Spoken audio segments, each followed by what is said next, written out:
کیا واقعی ایک سوکھا ہوا درخت دوبارہ ہرا ہو سکتا ہے؟ اور کیا اللہ تعالیٰ سچی توبہ کو ایسے ہی قبول فرما لیتا ہے؟ یہ کہانی سن کر آپ کا دل بھی کانپ اٹھے گا۔ ایک شخص تھا جس کی زندگی گناہوں سے بھر چکی تھی۔ اس نے اپنی جوانی میں 3 بڑے گناہ کیے تھے اور اب ہر رات اسے ضمیر کا عذاب ستاتا تھا۔ وہ نہ سکون میں تھا نہ خوشی میں۔ ایک دن وہ ایک نیک بزرگ کے پاس گیا۔ آنکھوں میں آنسو تھے اور دل میں درد۔ اس نے کانپتی آواز میں پوچھا، میں بہت گناہگار ہوں، کیا میری توبہ قبول ہو سکتی ہے؟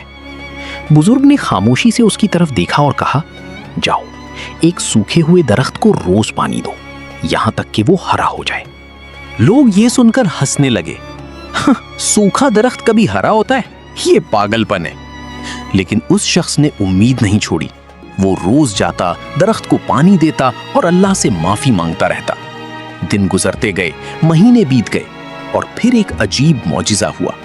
وہ سوکھا درخت آہستہ آہستہ سبز ہونے لگا، پتے نکل آئے اور اسی لمحے اس شخص کے دل میں بھی روشنی بھر گئی، جیسے اللہ نے اس کی توبہ قبول کر لی ہو۔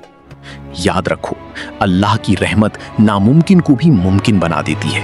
بس شرط یہ ہے کہ دل سچا ہو اور توبہ خالص ہو۔ اگر دل سے توبہ کرو تو اللہ ناممکن کو بھی ممکن بنا دیتا ہے۔